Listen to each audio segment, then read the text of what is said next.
Bom, boa noite a todos, todas. É um prazer estar aqui com vocês nos nossos encontros de quartas-feiras. A formação da Educação Humanizada, uma parceria dos educadores aqui de Mogi e de Mendes, no Rio de Janeiro também. Então, gratidão, Maria Paula, por estar aqui com a gente, com os seus educadores. Já veio nos visitar 2 vezes e logo a gente está aí também, pertinho de vocês, tá bem? E sempre a gente traz um convidado muito especial, e hoje, como não poderia deixar de ser, está chegando, vou trazer o Pedro Consorte, que trabalha pela comunidade Colar, que é sobre comunicação não violenta. Ele tem a música do circo, ele transita assim, por várias áreas muito interessantes, e hoje ele vem nos apresentar as multifacetas dele, tá bem? Maria Paula, quer dizer algo? Boa noite a todos, gratidão mais uma vez estarmos aí junto a Mogi e prontinho aí para ouvir. Nós temos hoje a comunicação não violenta na matriz curricular de Mendes, foi uma das primeiras alterações que nós fizemos, então estamos muito sedentos mesmo de buscar cada vez mais. Gratidão, Maria Paula. E agora é com você, Pedro, que vem aí nos trazer essa ferramenta tão poderosa de comunicação, das nossas relações, né, em todos os sentidos. Então, muito prazer, uma honra e gratidão por estar aqui com a gente. Valeu. Bom, gente, então, boa noite.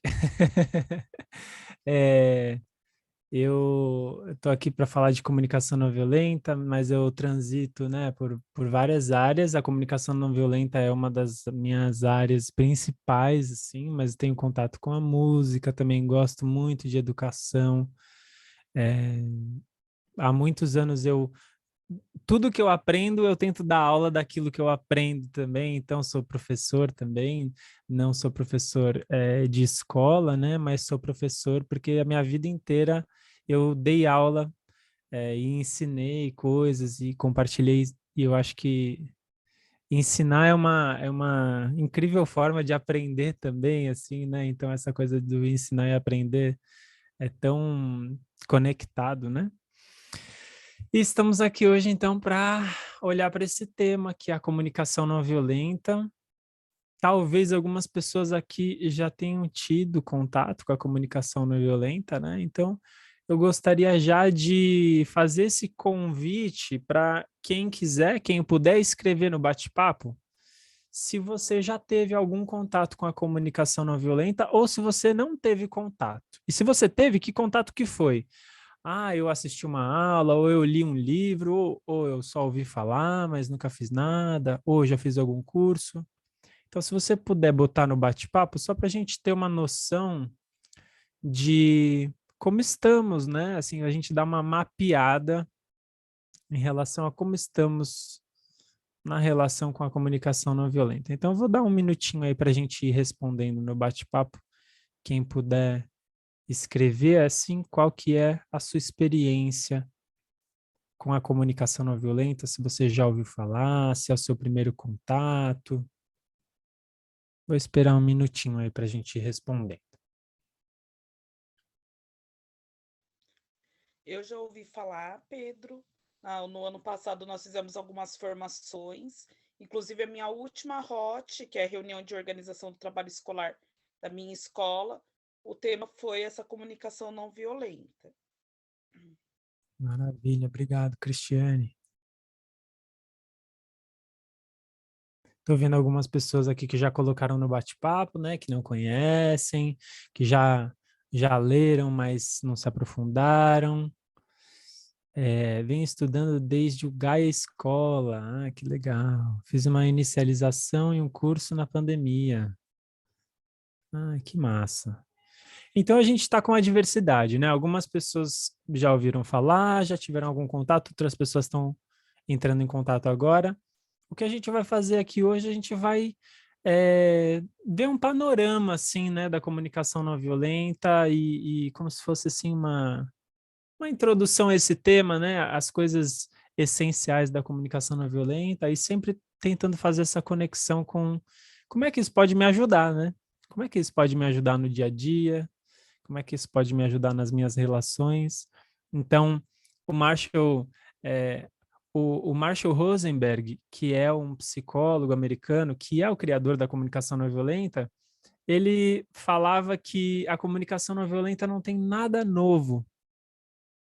Não tem nada de novo. São coisas já conhecidas por nós, mas é como se fosse assim um jeito de organizar esses conhecimentos, essas reflexões que a gente já conhece, de uma forma que ajuda a gente a lembrar de coisas que são importantes para a gente, porque o nosso dia a dia ele é corrido, ele é cheio de coisas, né? Ele é cheio de estímulo, ele é cheio de problemas e coisas que a gente está correndo atrás e muitas vezes a gente pode deixar de lembrar de certas coisas que são importantes exatamente para a gente cultivar as nossas relações, sejam relações profissionais, sejam relações familiares. Então, a comunicação não violenta é uma forma de entrar em contato e se lembrar, nossa, é mesmo, isso aqui é importante. E quando eu foco nesse lugar, existe mais chance de eu me entender melhor com as pessoas com quem eu convivo.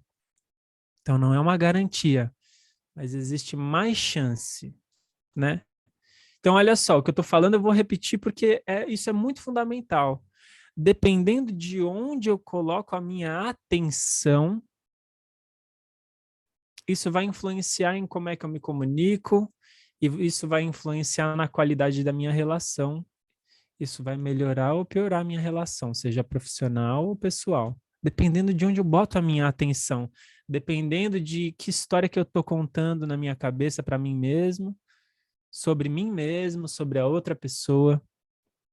Então, eu quero, antes de entrar em alguns detalhes específicos sobre como é que funciona a comunicação não violenta, eu quero contar para vocês a minha experiência pessoal, porque eu poderia chegar aqui e falar, teorizar sobre a comunicação não violenta. A comunicação não violenta é assim, é assado e tal.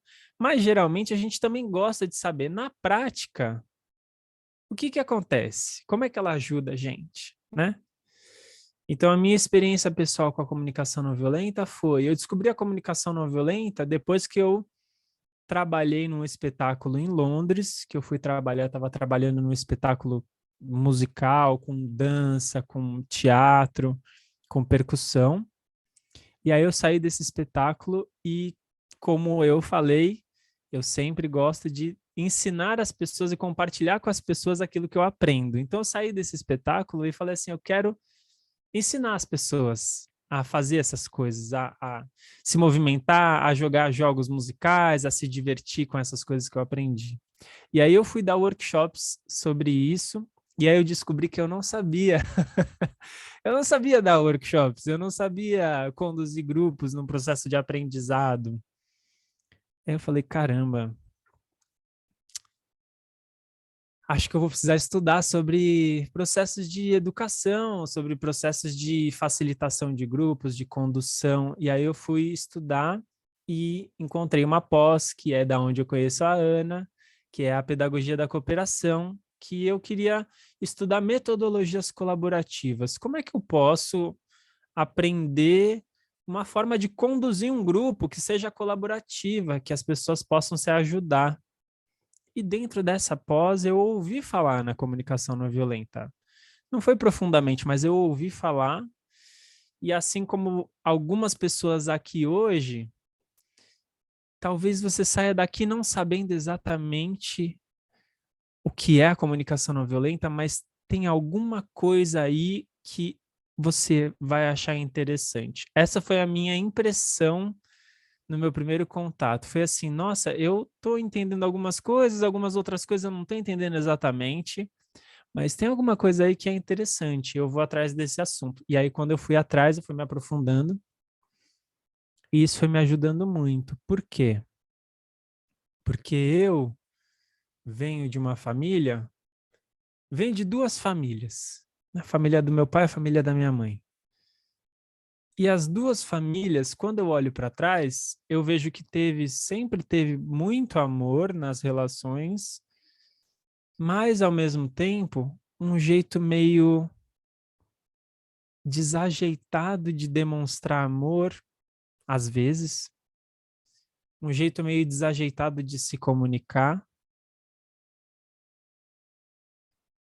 E esse jeito desajeitado não era sempre, mas às vezes, muitas vezes ele provocava sofrimento na pessoa que estava se comunicando, na pessoa que estava ouvindo aquela comunicação. Então, foi uma infância, assim, uma vida que eu vi dois exemplos de formas diferentes de se comunicar. E formas diferentes de lidar com conflitos, porque a comunicação não violenta, ela atua bastante nesse lugar também. Que é assim, como é que a gente lida com conflitos? Então, muitas vezes eu vi na minha família as pessoas explodindo umas com as outras, as pessoas se agredindo verbalmente, as pessoas se agredindo fisicamente. E isso eu acredito que tem a ver com, primeiro, como a gente é educado para lidar com conflitos e para se comunicar. Como é que a gente foi educado nas nossas casas? E assim, educação no sentido expandido, não educação naquele sentido de, olha, você precisa fazer isso, é assim que se faz. Mas a educação, né, o processo de aprendizado, ele tá acontecendo o tempo todo, ele está acontecendo pelo exemplo. Então, quando eu vejo uma cena acontecendo na minha casa, quando eu era pequeno, e vejo uma pessoa se comunicando com a outra na minha frente, na minha casa, esse é um processo de educação também, é um processo de aprendizado, né? E aí, quando eu olho para trás e vejo como é que eu aprendi a me comunicar, aonde eu aprendi a me comunicar, como é que era aquele contexto, quais eram os recursos daquelas pessoas, quais eram as histórias delas, por que que as pessoas na minha casa se comunicavam daquele jeito? Aí eu começo a perceber e entender, é por isso que eu me comunico assim hoje. Então tem a minha personalidade, obviamente, mas também tem da onde eu vim, né? E aonde eu aprendi a me comunicar.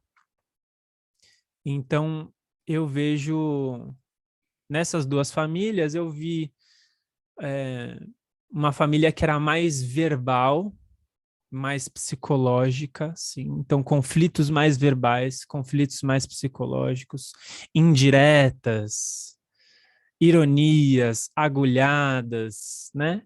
E uma outra família que era verbal, mas era física também. As pessoas se agrediam fisicamente. E eu, obviamente, fiz o que durante a minha vida? Reproduzi isso. E reproduzo até hoje, porque isso está no meu osso, né? A nossa história está no nosso osso. Então, o legal de aprender conscientemente, intencionalmente, outras formas de se comunicar, é que, na minha experiência, foi assim, nossa, existe esse outro jeito de se comunicar, eu nem sabia que existia esse outro jeito. E isso é muito legal. Porque quando você aprende um novo jeito de fazer alguma coisa, você expande o seu repertório, né? E aí você tem mais escolha. Por exemplo, eu vou limpar minha casa e eu só tenho vassoura. Não tenho escolha, só tenho vassoura. Agora, comprei um aspirador. Pô, agora tenho vassoura e aspirador. E agora eu posso escolher, eu vou usar vassoura, eu vou usar aspirador. Tenho vassoura, aspirador, eu tenho um rodo. Nossa, então assim, conforme a gente vai aprendendo, né? Outras formas de fazer aquilo, a gente vai expandindo, vai tendo mais opção. Então, a comunicação não violenta, para mim, foi como se eu estivesse aprendendo uma nova língua. Por exemplo, como se eu estivesse aprendendo inglês, a falar inglês. Então, quem aprende a falar inglês, isso quer dizer que você não pode mais falar português? Não. Mas quando você aprende a falar outra língua, o que acontece com você? Você ganha caminhos novos que não existiam antes.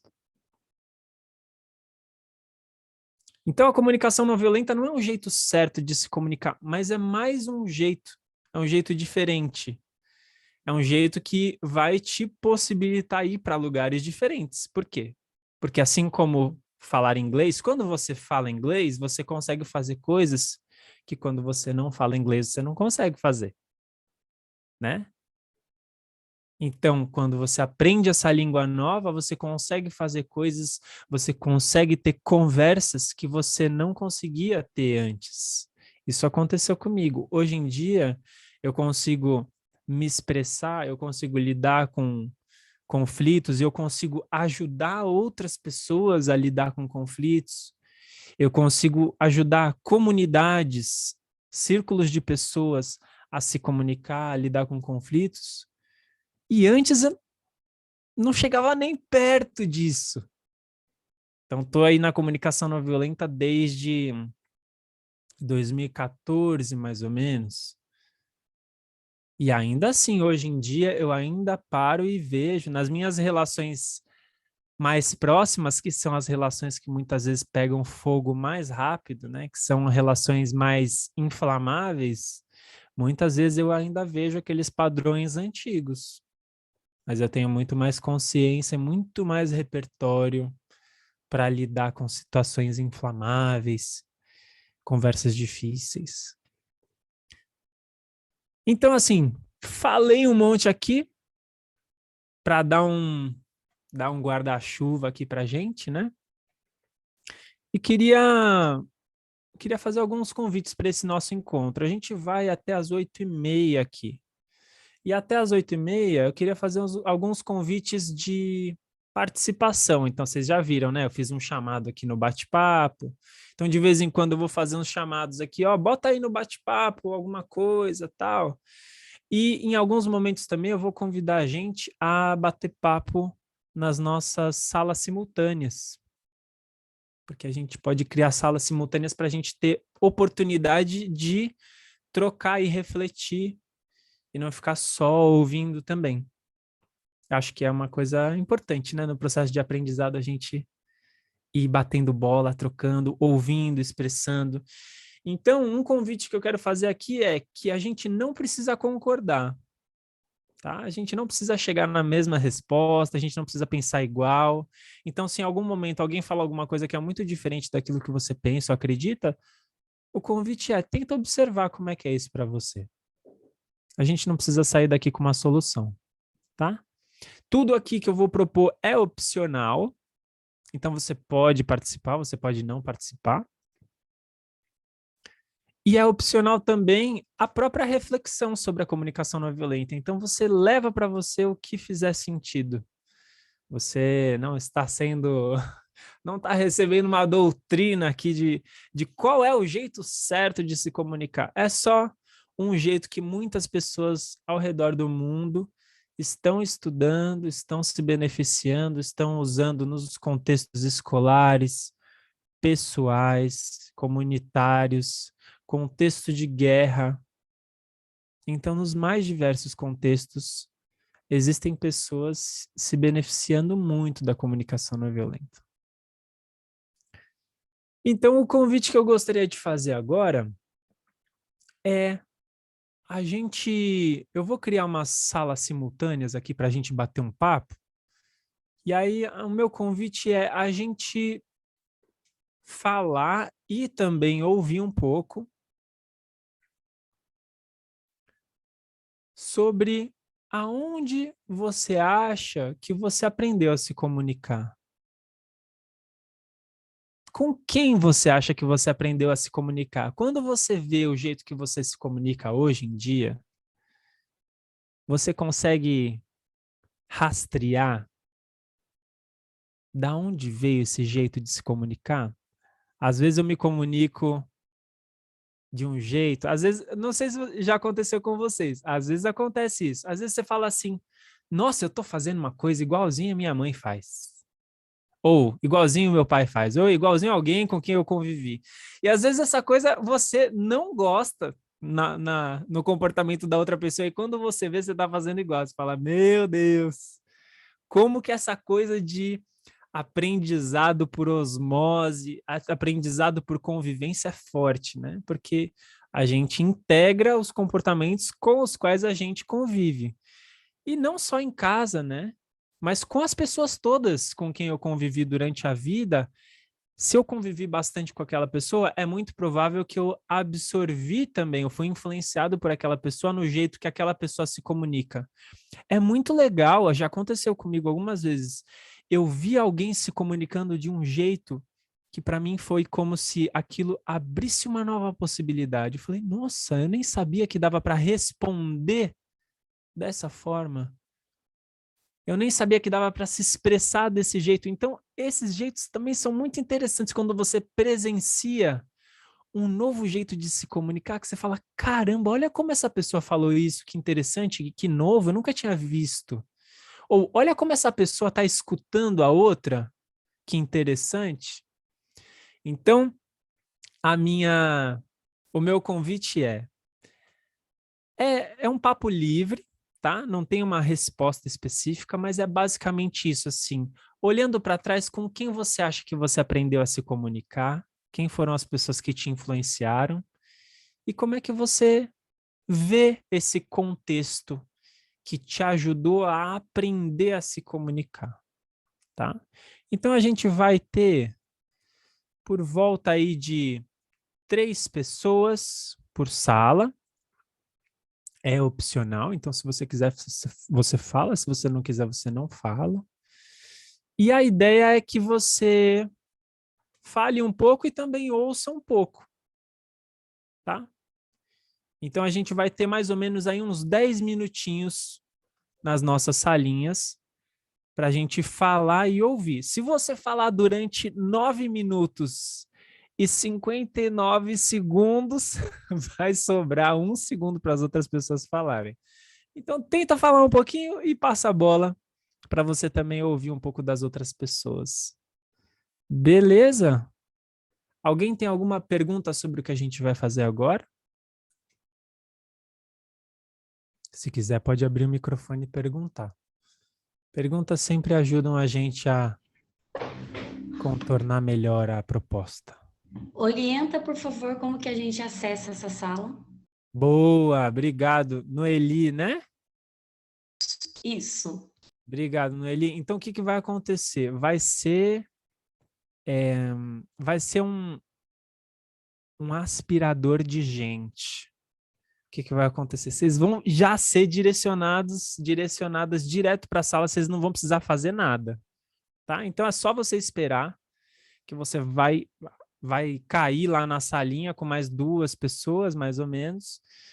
Vocês vão ficar na salinha durante uns 10 minutos, e aí ao final desses 10 minutos eu vou fechar as salas, e aí vocês vão voltar automaticamente para cá. Então vocês não precisam apertar em nenhum botão, não precisa fazer nada para entrar nas salinhas, tá bom?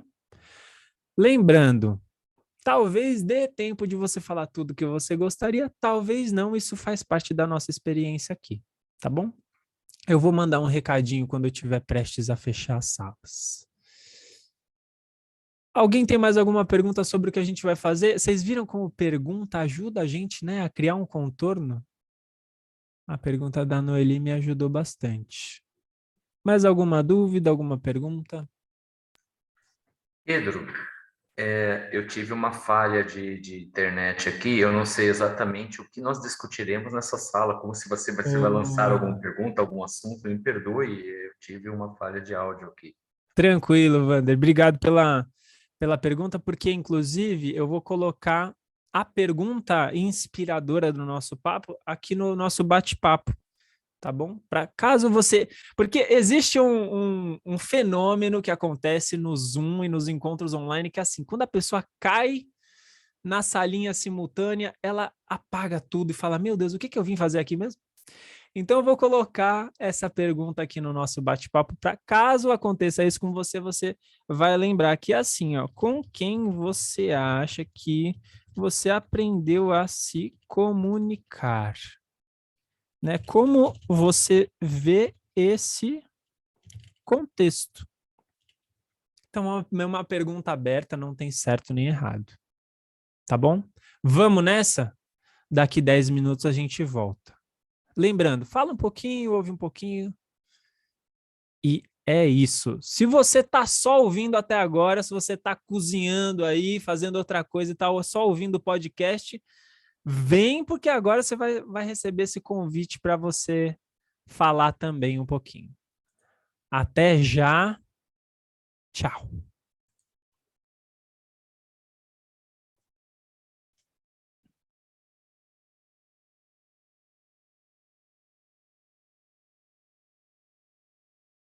Muito bem.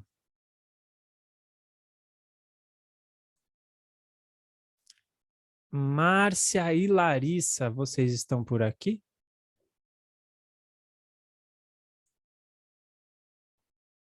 Sabrina está chegando também. Olá, boa noite. Boa noite. Então, ó, essa salinha aqui, a gente está na sala principal e a gente pode aproveitar para bater um papo aqui sobre essa pergunta que eu fiz. Topa, Márcia? Topa, Larissa? Claro que sim. Só que assim, eu cheguei quase agorinha.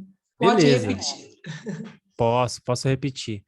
A pergunta que eu fiz, que o pessoal está conversando ali nas salas, é assim: com quem você acha que você aprendeu a se comunicar e como que você vê esse contexto onde você aprendeu a se comunicar?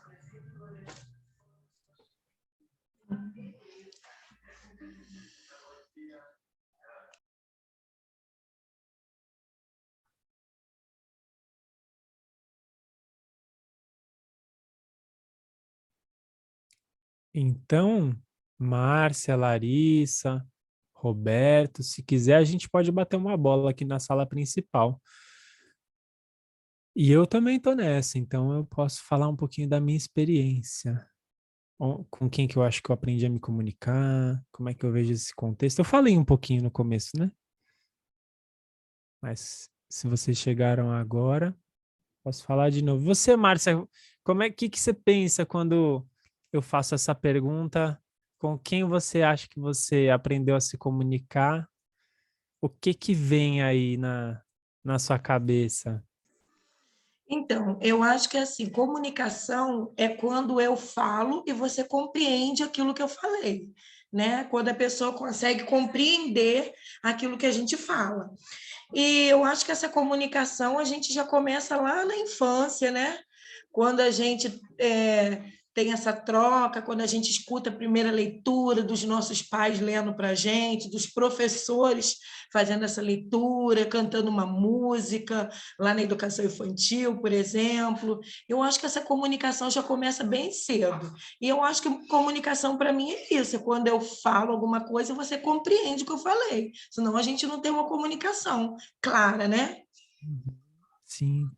E aí, quando você olha para trás, assim, né, nas suas experiências, você se percebe se comunicando de um jeito parecido com alguém, por exemplo, da sua família ou alguém com quem você conviveu? Eu acredito que sim, porque a gente pega muito exemplo, né? Quando a gente está dentro da sala de aula, a gente observa muito isso, que algumas crianças, ela traz aquilo que ela vivencia no dia a dia. Algumas crianças já vêm até assim, agora a onda agora é TikTok, essas músicas que estão no momento e tudo, ela já vem cantando aquilo, sabe, todas as coreografias, porque elas têm o hábito de estar lidando com isso no dia a dia, porque o pai e mãe passa isso para elas, né? Então, eu acho que tem uma referência, sim, do convívio, vai isso de cada família, do que a gente passa para os nossos filhos, porque eu acho que nós somos os primeiros exemplos que as crianças têm. Os pais, e principalmente agora, a gente dentro da sala como professores, nós somos um exemplo. Nossa forma de falar, a criança vai pegando aquilo. Muitas delas chegam para a gente e falam, até imita, né, o que a gente faz, a nossa postura, porque, tia, eu quero ser professora igual você. Então, eu gosto de pegar uma caneta, gosto de estar imitando a gente. Então, a gente tem que ter muito cuidado com a nossa fala, com o que a gente vem trazer ali. Por isso que é importante a gente, em sala de aula, trazer muita leitura, porque a criança absorve isso. Ela absorve o nosso exemplo, nossa maneira de falar. Eu acho que é o que acontece muito com as crianças hoje em dia. Sim. E, por exemplo, quando eu olho para a minha história, assim, né, para onde eu passei, eu vejo que eu tenho jeitos de me comunicar que são parecidos com o meu pai, por exemplo, né? E outros jeitos de me comunicar que também são parecidos com a minha mãe. Mas não são as únicas pessoas que me influenciaram, né? Então, é até interessante, assim, quando você olha para o seu jeito de se comunicar, você consegue identificar, nossa, eu acho que eu aprendi isso daqui com tal pessoa. Você consegue perceber alguma coisa assim? Tipo, nossa, eu acho que esse jeito, assim... Às vezes é uma coisa que você gosta, às vezes é uma coisa que você nem gosta tanto, né? Que é um jeito de se comunicar. Mas você consegue perceber, assim, alguma coisa específica? Eu acho que sim, muito. É o que você está falando aí. A gente pega muito isso da nossa referência, que são os nossos pais, né? Então, eu acho que sim. Eu tenho muito da minha mãe.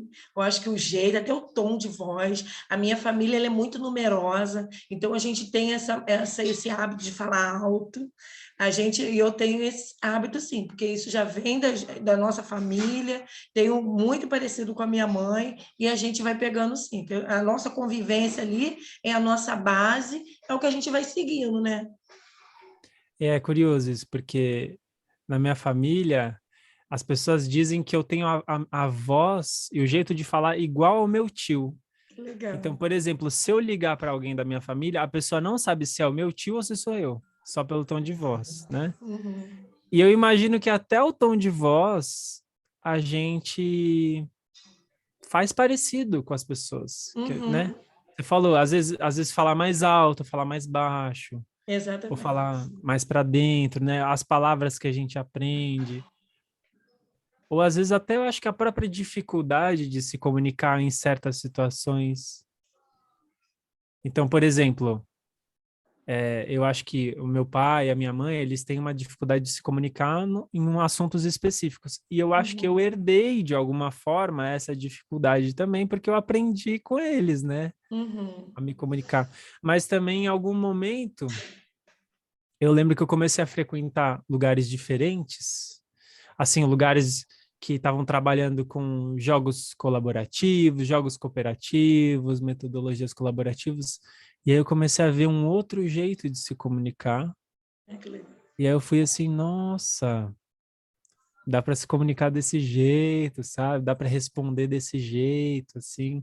Você consegue ver na sua trajetória, na sua história, um lugar que você foi trabalhar ou frequentar e você falou, nossa, o pessoal se comunica diferente aqui. Você consegue ver isso em algum... Então, eu até assim, na minha escola mesmo, onde eu trabalho atualmente, assim, a gente lidando no dia a dia com as colegas de trabalho, com as amizades que a gente faz, o tom de voz, como é baixo, como é aquilo assim, sedoso, até falo assim, tem amiga minha que está falando no telefone do meu lado, assim, não parece que ela está falando no telefone. Quando eu falo no telefone, quem está lá? Está num cômodo, assim, ouve o que eu estou falando, porque de ter esse tom de voz alto. E aí a gente vai nos moldando, poxa, isso daqui eu posso melhorar, posso, né, tá me policiando para estar mudando esse tom, mudando isso aqui. É o que você falou. A gente vai herdando assim um dom, o que a gente vai pegando, absorvendo, mas depois a gente pode pensar, isso aqui eu posso melhorar um pouquinho, isso daqui eu faço desse jeito, mas eu não gostaria de estar fazendo assim, então eu posso ir moldando, melhorando um pouquinho. Tem hora que eu me policio muito nesse fator, sabe? De ter esse tom alto. Porque eu tenho esse tom muito alto. Pelo fato da minha família ser grande, assim, a gente sempre teve isso de falar alto. E assim, quem chega assim de mansinho, quem assim não conhece, a primeira impressão que tem leva até um susto, estão brigando. Estão brigando nas nossas reuniões, né? Mas não, a gente que tem esse tom alto mesmo, e aí é legal. E eu falo, isso daí eu tenho que estar me policiando mesmo, porque nem sempre é legal você dar esse tom alto em todos os momentos. Tá ali na roda da família, todo mundo já tem esse mesmo costume, mas tem certo lugar que a gente tem que se policiar e nos moldando, sim. Aí eu posso estar melhorando nisso. É isso que você está falando também, me parece que é uma questão assim tem uma cultura familiar, né? Tem um jeito de se comunicar ali que é meio que o jeito que as pessoas se acostumaram. Só que cada ambiente meio que tem a sua cultura. Exatamente. E às vezes quando você sai de um ambiente e vai para o outro, a cultura é diferente. Exatamente. Então tem esse processo de também entender assim, como é que as pessoas se comunicam aqui? Porque às vezes se eu me comunicar do mesmo jeito que eu me comunicava lá, talvez as pessoas vão, sei lá, me interpretar como, né? Como uma pessoa grosseira ou desrespeitosa, sei lá, né? Exatamente. Maravilha. Vou só mandar um recadinho para quem está lá nas salas. Mais um minutinho. E aí já a gente volta com todo mundo aqui para a nossa sala principal. E você já tinha ouvido falar de comunicação não violenta? Você já fez alguma coisa nesse sentido ou não? Ainda não. Tá, legal. Então é a primeira vez. É a primeira vez. Legal. Eu vou botar aqui para fechar as salas. Já as pessoas vão chegar aqui. Então tá, Márcia, obrigado pelo bate-papo aqui. Nada, eu que agradeço. Eu agradeço imensamente, Pedro. Que bom. Muito bem, estamos voltando aqui para a nossa sala principal. Aos pouquinhos. Temos alguns segundos ainda até fechar todas as salas.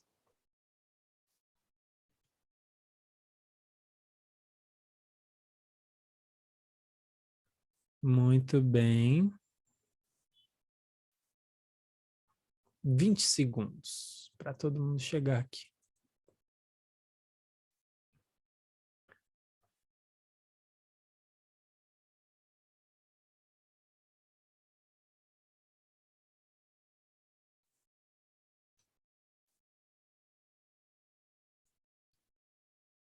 Muito bem. Estamos de volta com todo mundo aqui na nossa sala principal. É chuva de gente aqui. E aí? Deu para marmelada, Pedro. Oi? Foi marmelada, Pedro. Eu caí com a minha diretora. Eu caí com a minha diretora. Foi tudo friamente calculado, viu? Friamente calculado. Eu fiz um conchavo aqui com o Zoom e ele botou quem tinha que estar na sala ali, viu? Então, muito bem, a gente estava nas nossas salinhas, talvez deu para falar tudo que você queria, talvez não, mas de alguma forma provavelmente já deu para levantar uma poeira aí. Eu queria saber, alguém chegou lá na sala e não tinha ninguém e ficou todo mundo mudo, ninguém falou nada? Porque às vezes acontece isso, às vezes você precisa dar umas cutucadas, tipo, gente, tem alguém aí? Aí o pessoal começa a aparecer. Estávamos em 3 na sala, mas só falei com a minha diretora. A outra moça não abriu a câmera nem falou. Eu nem sei se ela estava ou caiu também, né? Boa. Então, talvez isso aconteça também em algum momento, tá? Então, se você chegar na salinha e não tiver ninguém ali interagindo com você, você faz um chamado, fala, tem alguém aí, né? Começa a falar ali, vê se alguém responde, e se ninguém responder, você fala com quem tiver lá. Se por acaso ninguém responder mesmo, aí você fala com você mesmo, faz as suas anotações, se você quiser, aproveita e pega um bloco de notas aí, anota as suas próprias reflexões, e aí depois você traz aqui pra gente. Então, eu queria abrir um espaço de ouvir algumas vozes. A ideia não é ouvir todo mundo, mas gostaria de ouvir algumas vozes sobre não exatamente o que foi falado, mas como foi parar para refletir com quem será que eu aprendi a me comunicar e como é que eu vejo esses contextos. Então, quem quiser falar, pode sinalizar de alguma forma. E a gente ouve algumas vozes aí. Como é que foi refletir sobre isso, contar para as pessoas e também ouvir um pouquinho das pessoas, a experiência delas, que às vezes ouvindo a experiência das outras pessoas também é interessante, né? Alguém quer falar? Lucélia, tô vendo você com a mão levantada. Quer falar um pouquinho? Como foi? Essas coisas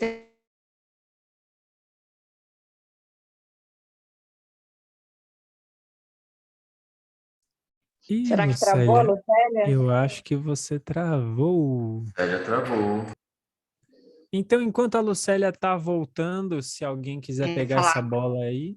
Lucélia, você estava travando. Você quer tirar a imagem para ver se fica um pouco mais leve a sua conexão aí? Tá. Tenta sem imagem, diga lá. Falei, ninguém me ouviu. Foi quase o que aconteceu na sala. É bom porque aí você já aqueceu as suas cordas vocais, agora você vai estar com uma desenvoltura muito, muito melhor. Como é que foi lá as suas trocas? Então, mas eu deixo só te falar aqui. Você vê a gente quando a gente vai para a sala? Não.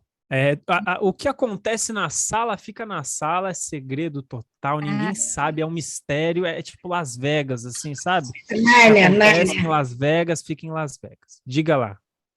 então, tinha duas pessoas, mas só a Ana conseguiu falar comigo e a gente viu que tinha histórias parecidas, né? Que a nossa influência foi a nossa mãe, né? Que nos deu esse princípio de comunicação e a gente herdou alguns traços da comunicação que a gente tinha com delas, né? Então, às vezes, um jeito meio bravo, meio, né, o jeito de falar. E a gente falou dos personagens também, tem o super sincero e o tolerância zero, né? Então, você mistura essas duas coisas e os efeitos, às vezes, não são muito agradáveis, principalmente se o outro não entende o que você quis. E geralmente a comunicação tem isso mesmo, né? De você não entender. E a Ana, que eu conversei, eu já tenho 55 anos, ela tem 25. Então, ela está numa idade que se preocupa mais com o que os outros pensam. Eu, como já estou com 55, não ligo muito. Então, se gostar, gostou. Se não gostou, desculpa, foi assim mesmo, né?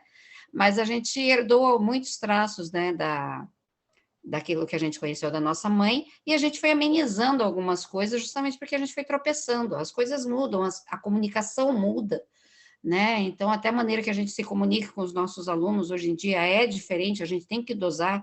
Há mais de 10 anos que eu dou aula para as crianças, né? Antes eram só adultos. Então, você tem que dosar como você vai se comunicar. Então, é um eterno aprendizado, né? É isso que a gente percebeu. Obrigado, Lucélia. Tô vendo o Diego de mão levantada. Antes de te passar a bola aí, Diego, é só avisar uma coisa. Se alguém quiser falar, pode levantar a mão. Se você não sabe levantar a mão, às vezes acontece isso também. No seu Zoom tem um botão aí, talvez tenha um botão embaixo chamado reações. Você clica nesse botão e deve estar escrito levantar mão. No celular deve estar em algum outro lugar, mas tem um botão de reações e levantar mão. Se você quiser falar, você pode levantar sua mão. Só comentando uma coisa que você trouxe, Lucélia, que eu gostei, que é no nosso processo de comunicação, muitas vezes acontece o quê? Eu falo uma coisa, a pessoa entende outra, né? Ou a pessoa fala uma coisa, ela quis dizer uma coisa, eu entendo outra. E aí, muitas vezes, quando isso acontece, a gente sente uma frustração, obviamente, porque a nossa esperança, a nossa expectativa é: eu te falo isso, você entende, e a gente segue, toca o barco e vamos nessa, entendeu? Principalmente porque a gente vive numa sociedade, numa cultura que tem pressa para resolver as coisas. Então, se eu falo uma coisa e você entende outra, muitas vezes eu já fico com uma certa raiva. Eu já fico com uma frustração de, oh meu Deus, ô pessoa que não entende o que eu estou falando. E aí você já, pensa assim, eu aposto que todo mundo aqui já passou por essa situação. Você fala uma coisa, aí a pessoa parece que entendeu outra, ou que não entendeu direito. Aí você explica, aí a pessoa fala, não, mas não entendi ainda. Aí você explica de novo, e aí vai dando uma angústia misturado com raiva, com como é que essa pessoa não está entendendo isso que eu estou falando. E esse é um processo que é um processo normal, comum, e eu diria inevitável. O que eu quero dizer com isso? Que a nossa comunicação ela é cheia de ruídos mesmo. Porque eu não estou dentro da sua cabeça. Você não está dentro da minha. Quando eu falo A, B, C, você já pensou em X, Y, Z, porque você fez as suas conexões. E aí, porque a nossa mente, também a nossa cabeça é muito rápida para ficar pensando um monte de coisas, inclusive para se distrair. Então, enquanto eu estou falando aqui, você já pensou nas contas que você tem que pagar, você já fez conexões, você já viajou na maionese, voltou, prestou atenção de novo. A nossa cabeça ela fica oscilando assim mesmo. Então, o processo Eu de não estou lidar... ouvindo. A Márcia falou que não está ouvindo. Por exemplo, um ruído de comunicação. E agora, como é que a gente pode ajudar Será a que Márcia? caiu? Eu não estou ouvindo. Não caiu. Ó, vou digitar aqui, Márcia. Estamos te ouvindo. Vocês estão me ouvindo, né, gente? Sim, Pedro. Às vezes, se você puder escrever, que eu estou no celular. Às vezes, se ela sair Talvez e o entrar de seu novo, volume pode melhorar. esteja baixo. Quer tentar sair e entrar de novo? Espero que ela veja a mensagem. Então, olha só que curioso. A gente estava falando de ruído de comunicação. E aí a Márcia falou, eu não estou ouvindo, eu não estou ouvindo. Né? E aí, como é que a gente se sente quando isso acontece? É como se fosse uma interrupção de um fluxo, né? E é muito fácil a gente sentir uma frustração, ai, que saco isso, que saco esse obstáculo. Porque a minha vontade eu falo, vocês entendem, acabou, tudo fluiu maravilhoso. E aí, quando começam a aparecer esses obstáculos, a minha tendência, muitas vezes, é falar assim, quem é o culpado? Eu já empurro a culpa para outra pessoa e falo assim, essa pessoa também é burra, não entende o que eu falo. Né? Ou essa pessoa é incapaz, ou essa pessoa não está prestando atenção. E aí vem um monte de julgamentos que é uma reação natural minha e muito automatizada quando acontece algum tipo de ruído na comunicação. E aí, quando a gente entende que os ruídos na comunicação não são culpa de ninguém, eles são um fenômeno natural da comunicação. Quando a gente entende isso, a gente para de querer culpar as pessoas pelos ruídos e olha para os ruídos e fala, bom, beleza, esse ruído está acontecendo, como é que a gente pode cuidar dele para diminuir o ruído? E aí a gente para de jogar o jogo de quem está certo, quem está errado, e vai jogar o jogo de como é que a gente pode cuidar disso que precisa ser cuidado, sem ficar empurrando quem é culpado, quem é burro, quem não é. Mas a gente foi treinado e automatizou esse jeito de ficar buscando quem está certo, quem está errado, quem é o culpado. Então é como se fosse um processo de desprogramação, de reeducação dos nossos padrões que foram aprendidos aonde? Com todas essas pessoas aí que passaram pela nossa vida, né? Então tudo isso porque Lucélia falou lá daquele ruído. A pessoa fala uma coisa, a outra pessoa entende outra. Queria saber o que mais que apareceu aí de sensações e impressões. Como é que foi falar nas salinhas? Mais alguém gostaria de trazer alguma coisa? A gente pode ouvir mais algumas vozes. Acho que o Diego, né, que estava para falar alguma coisa. Diga lá, Diego, você ainda quer falar? Boa noite, Pedro. Boa noite a todos, a todas. Mais um momento fantástico. Aí agradeço pela troca. Eu não tenho nem palavras para descrever o quanto esse ano, eu tenho tido a oportunidade de aprender a refletir com vocês. Bom, a troca na nossa sala foi fantástica também, aprendi muito com as colocações das minhas colegas. Eu relatei que eu tenho dificuldades de explicar, assim, né? Quem ou como eu fui influenciado na minha forma de me comunicar, porque tá tão forte, principalmente esse ano, com essa coisa que a gente está vendo, educação humanizada, tanta coisa, né? Aprendendo, que para mim está sendo assim, todo momento, como hoje, agora está acontecendo, nossa, como eu estou aprendendo tudo agora, não sabia de nada disso antes, está sendo sempre um vir a ser. E eu tenho certeza que daqui 6 meses eu teria a mesma sensação, nossa, eu estou aprendendo agora, e daqui 1 ano, e assim, e é fantástico. Eu compartilhei um pequeno trecho de uma leitura que, curiosamente, marquei hoje, desse livro fantástico aqui, de Rubem Alves, A Escola com que se sem imaginar que pudesse existir, relata da Escola da Ponte, e curiosamente, eu marquei um trecho hoje que, para mim, tem tudo a ver e fala exatamente sobre comunicação. Vou compartilhar rapidamente com vocês. Respondo fazendo uma Diego, pergunta. desculpa, posso te Qual é a coisa interromper? mais Desculpa, difícil? só um segundinho. Tá travando um pouquinho Claro, para mim de leve, então você topa tirar a sua imagem só para ficar mais leve e aí a gente poder te ouvir melhor? ok, Boa, vamos lá. vai lá. Ouvindo bem? Tá Sim. ouvindo bem, Pedro?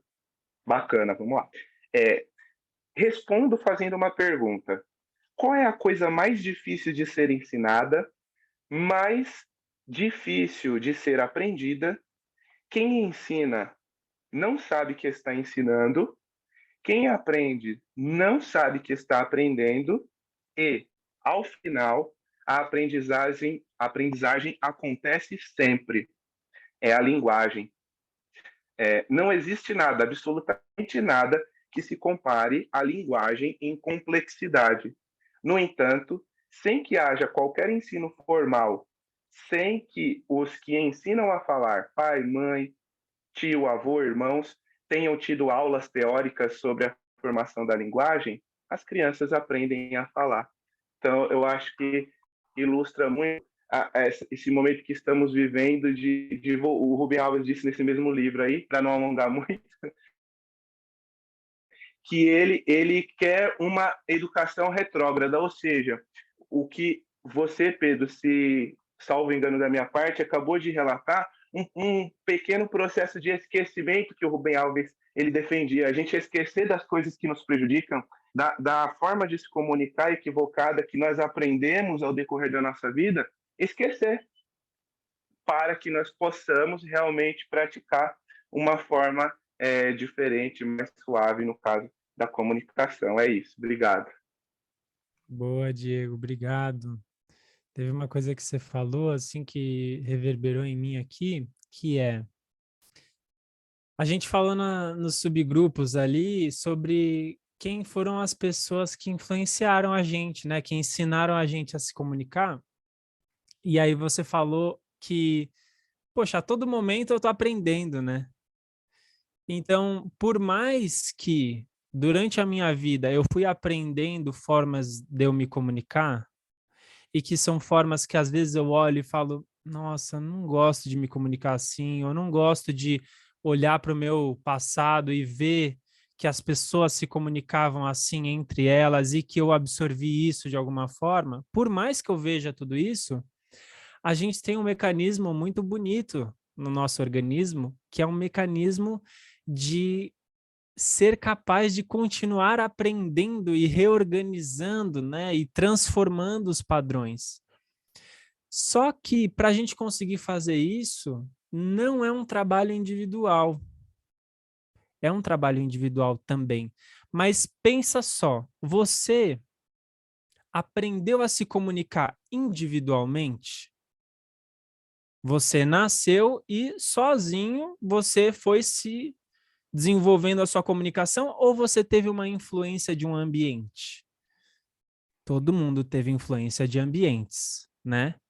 E aí o que acontece? Para a gente se reeducar na nossa educação, na nossa comunicação, no nosso jeito de se expressar, de ouvir as outras pessoas, é muito mais difícil se a gente encarar isso como um trabalho individual, porque a gente não aprendeu individualmente. A gente aprendeu através de um ambiente, através de uma cultura, que é uma cultura familiar, uma cultura escolar, uma cultura midiática, porque a gente também aprende através da televisão, da internet, a gente está sempre aprendendo. Então, se eu quero transformar, se eu quero aprender outros jeitos de me comunicar, eu preciso de um ambiente que esteja operando numa nova forma, nessa forma que eu quero aprender, porque senão é muito mais difícil. E todo mundo aqui sabe, todo mundo aqui participa de algum ambiente que você fala, meu Deus, olha como essas pessoas se comunicam. Né? Todo mundo aqui, talvez seja um ambiente familiar, talvez seja o seu trabalho, talvez seja o seu círculo de amigos. Então, você sozinho tentar se transformar é muito mais difícil do que se você conseguir achar, nem que seja uma bolha, uma comunidade, algum lugar que você possa entrar e não ter esse trabalho inteiro sozinho, que você possa ter o ambiente te ajudando. E eu acho que é um pouco isso que a gente está fazendo aqui hoje, né? A gente está frequentando um ambiente que ajuda a gente a cultivar reflexões diferentes, a cultivar formas diferentes de pensar e aí, consequentemente, de se comunicar. Então, a comunicação não violenta tem a ver com o jeito de se comunicar? Tem. Até porque, muitas vezes, o que importa para a gente na comunicação não é o que é falado, mas como é falado, né? Então, às vezes, o como muda tudo. Às vezes você não fica mal, você não fica ofendido, você não fica triste ou com raiva por causa daquilo que foi falado, mas muitas vezes é por causa de como que aquilo foi falado. Então, tem a ver com o como? Tem a ver. E o como vem da onde? Ah, o como é só uma roupa que a gente bota na nossa linguagem? Não. A comunicação não violenta convida a gente a pensar que como a gente se comunica vem de como a gente está pensando. Então, é um reprogramar, é um reeducar o jeito de pensar. E, consequentemente, isso vai se refletir nas suas palavras, na sua linguagem, na sua energia que você está se comunicando. Porque, às vezes, as palavras que foram ditas estão politicamente corretas, mas o tom de voz, você sentiu alguma energia ali que você fala, as palavras estão ok, mas tem uma energia nessa comunicação que muitas vezes é uma energia de ironia, de acusação, de julgamento. Por quê? Porque isso tudo está transparecendo nas minhas palavras. Então, às vezes eu estou com raiva de alguém, e aí eu tento controlar muito as minhas palavras, porque eu não quero transparecer essa raiva, então eu falo as palavras certinhas. Só que essa pessoa consegue captar no ar essa raiva. Ela consegue captar uma certa antipatia que eu sinto por ela. Mas como ela consegue? Eu usei as palavras certas. Ela consegue pelo tom de voz, pela toda a informação que é não verbal, que eu transmito, e que é inevitável a gente comunicar também. Então, por isso que é tão importante esse trabalho de entender, nossa, como é que eu estou pensando? porque o jeito que eu penso influencia na minha comunicação. Diga lá, Patrícia, você que está com essa mão levantada, está quase com cãibra, com essa mão amarela aí levantada, o que você está com vontade de compartilhar com a gente? Eu trabalho junto com o Diego, a gente faz uma dupla na escola, e assim, a gente tem uma comunicação o tempo inteiro, né? Diego do jeito dele, eu com o meu jeito, aprendendo na comunidade de aprendizagem humanizada, diferente de tudo que a gente fazia, do que a gente comunicava, diferente em alguns pontos, claro, né? Alguns pontos a gente consegue fazer bem legal e outros a gente está aprendendo muito. E a gente, assim, conversa muito, e isso acontece, né? Então, a importância dessas duplas e dessas trocas, e a gente fala exatamente isso. A comunidade tem que mudar, porque se a comunidade, né, o Diego bate sempre nessa tecla, que ele é o mais inteligente, tá, da dupla, ele estuda mais que eu, ele consegue, eu tô chegando lá no nível dele, porque ele passa tudo para mim, eu adoro, por áudio. Então, é muito difícil você lidar com uma cultura local, né? É o que a gente estava falando hoje na sala de aula, assim, se a cultura local não mudar, o que a gente faz aqui, eu acho importante, mas muito pouco. A gente até discutiu hoje, vai influenciar lá na frente? Eu falava, vai. Ele falava, talvez não. Eu falava, vai. Ele, talvez não. Eu falei assim, mas peraí, então o que a gente está fazendo aqui, cara? Eu fiquei nervosa com ele, eu fiquei brava com ele. Ele acho que viu a minha comunicação quieta ali, esperando eu falar mais alguma coisa, mas não falei.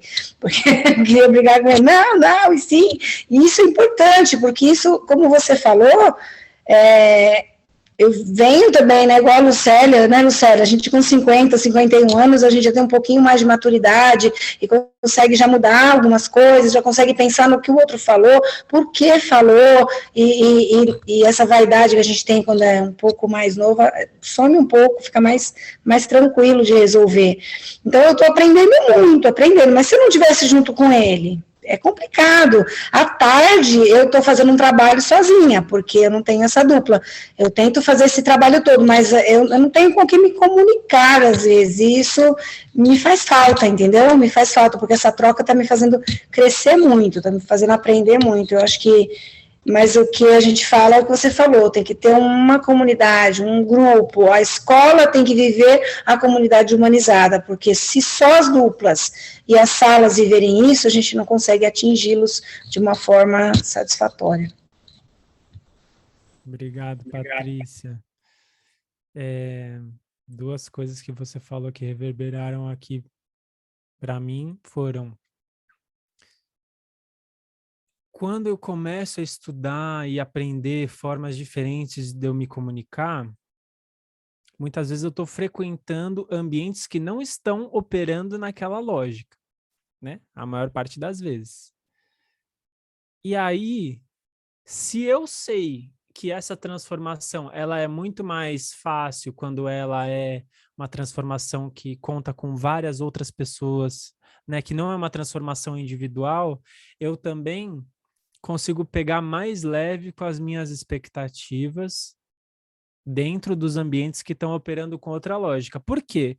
Porque muitas vezes pode ser muito angustiante você querer mudar um jeito de se comunicar quando você está dentro de um ambiente que está operando numa lógica totalmente diferente daquela que você quer operar. Então, sabendo que essa transformação é coletiva, né, é com rede de apoio, se eu estou dentro desse outro ambiente, eu pego mais leve comigo mesmo, também com as minhas expectativas, e falo, bom, eu vou fazer o que eu consigo fazer aqui, né? Então, a estrutura já está se comunicando, né? Já está estimulando que as pessoas se comuniquem dessa forma. Então, assim, talvez o que eu consigo fazer de transformação aqui dentro seja pouco.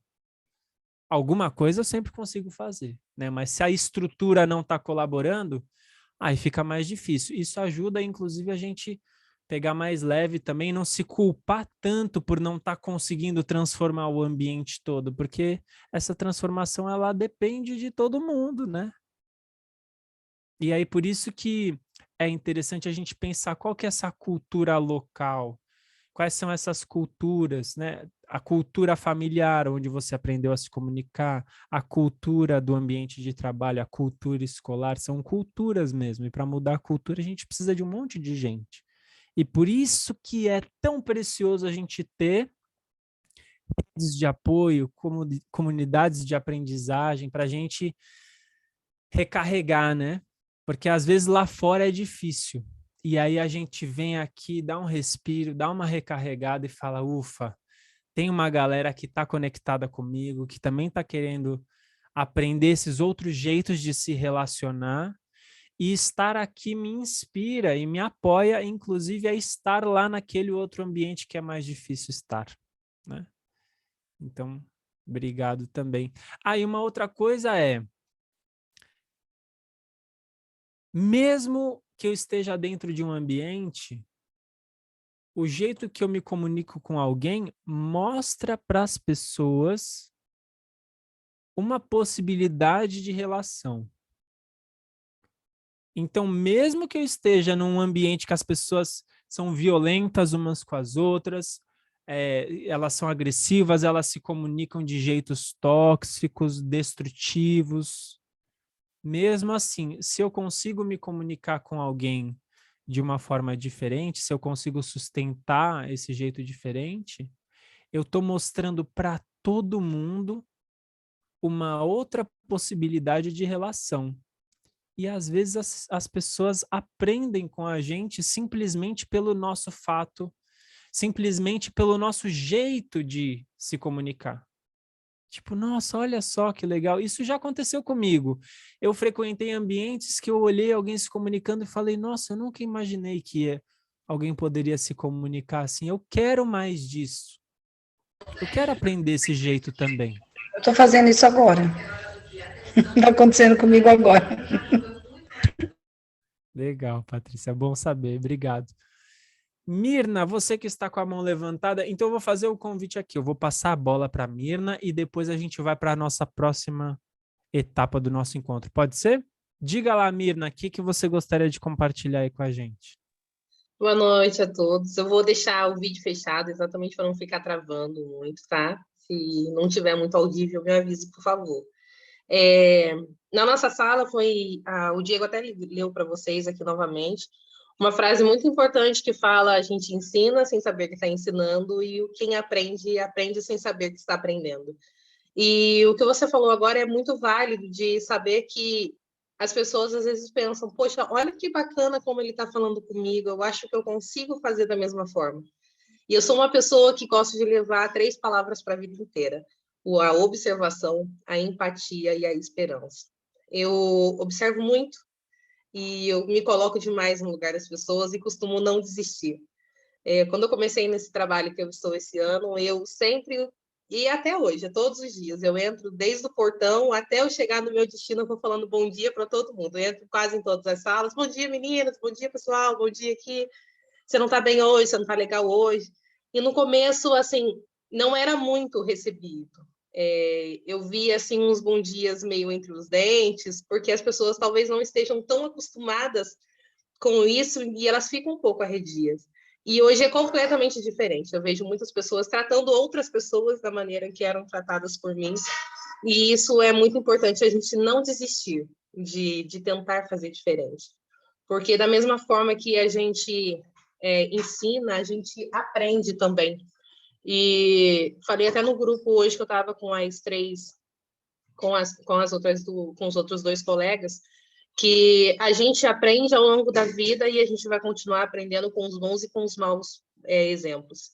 Com os bons exemplos, como eu quero fazer, porque eu fui bem recebida, e com os maus exemplos é o que eu não quero fazer com as outras pessoas, o que fizeram comigo. E a empatia, a observação e a esperança são 3 palavras que a gente deve levar para a vida inteira, não só na comunicação, mas em todos os momentos da nossa vida. Obrigada. Obrigado, Mirna. Te ouvindo aqui também me veio uma coisa que é assim: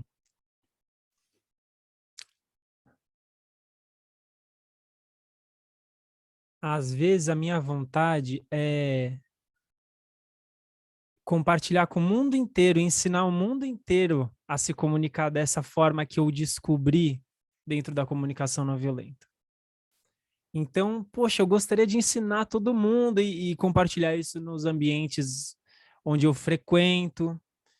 E aí, às vezes, me dá uma frustração muito grande, porque eu vejo esse peso da estrutura, esse peso da cultura, dessa tradição, desse jeito de se comunicar, que é um jeito que muitas vezes eu julgo como tóxico, como não saudável, como destrutivo.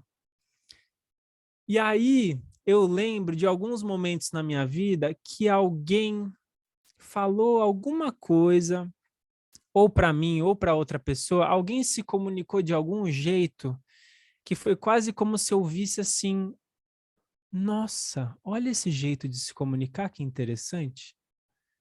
Então, aquilo não era necessariamente uma cultura daquele ambiente, mas foi uma pessoa específica que falou uma coisa e aquilo me marcou tanto que eu lembro da frase até hoje.